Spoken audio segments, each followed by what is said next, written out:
Good morning. It is October 3rd, the third day of Chancetober. Roll the dice. 7.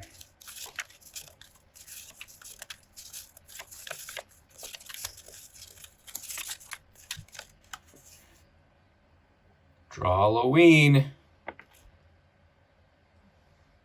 Haunted house. I'll see you soon.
Haunted house.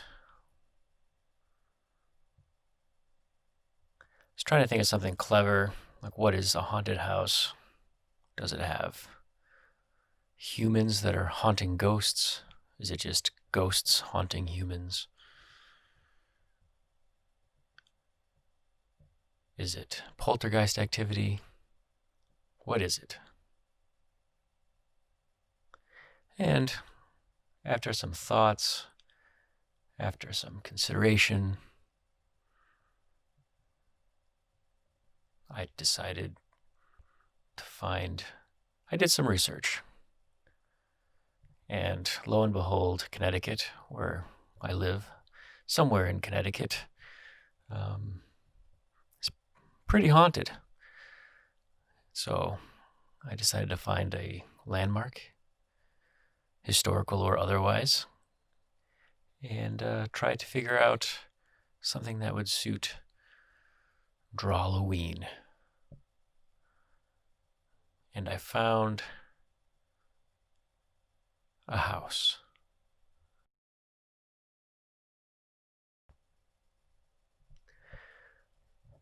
My thoughts on drawing a haunted house, I wanted to keep, I thought just black and white. Black and white house. I thought about adding figures and the creepies, but finding the lighthouse itself, I thought that was good enough. Built on rock, built to withstand storms and high waves. It's ominous enough as it is. So I left it at that.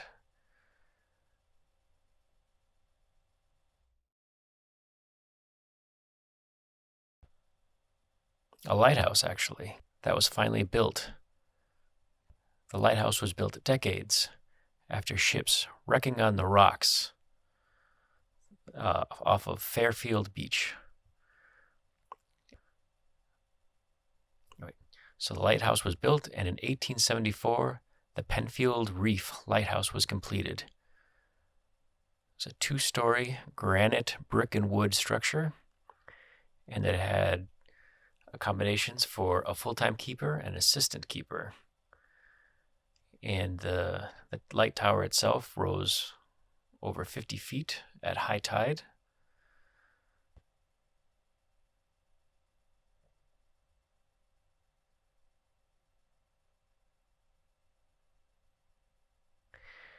And the interesting thing about this lighthouse is the waters were so treacherous that they had to have another lighthouse so the keeper could actually get to this lighthouse. And the trip was so treacherous, even for a short trip. It was on December 22nd, 1916, that lighthouse keeper Fred A. Jordan decided he was going to go home for Christmas, despite the dangerous wintry conditions. It's December 22nd, it's Christmas.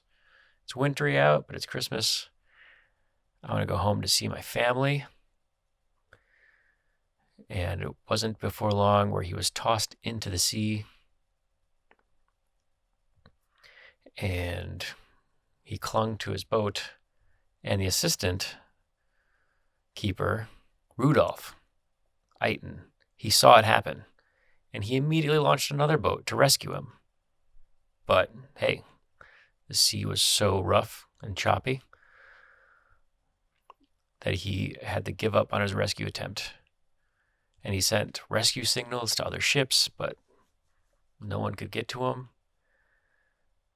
And Jordan's body was found 3 months later. And they say this was the start of the haunting.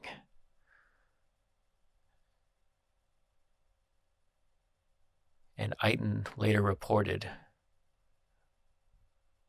that, quote, "Some days later, on what was one of the worst nights in the history of Penfield, and the waves were dashing over the lantern, I was awakened.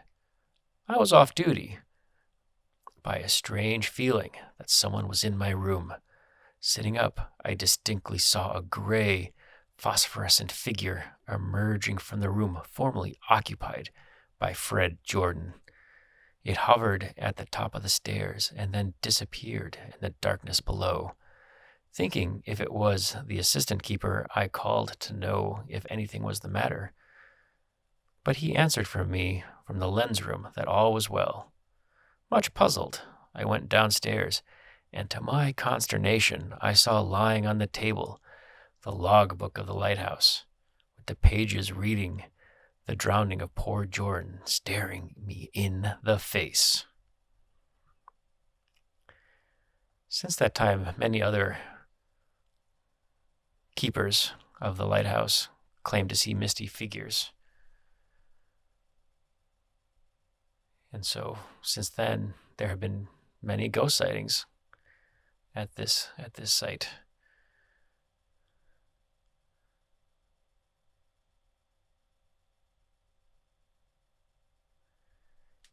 In 1971, it was automated, requiring less physical presence, maintenance.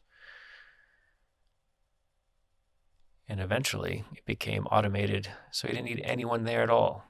So, as you can imagine, the sightings of the ghost subsided and dwindled because there's nowhere there to see it. Doesn't mean it's not haunted, though.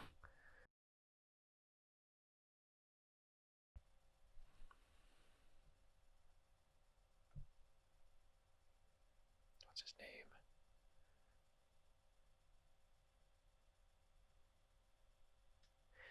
It doesn't mean that Fred A. Jordan, the spirit of Fred A. Jordan, doesn't remain keeping vigil over his lighthouse, over the seas that claimed his life. Happy Halloween. Eve. Eve. Happy October, everyone. I'll see you tomorrow.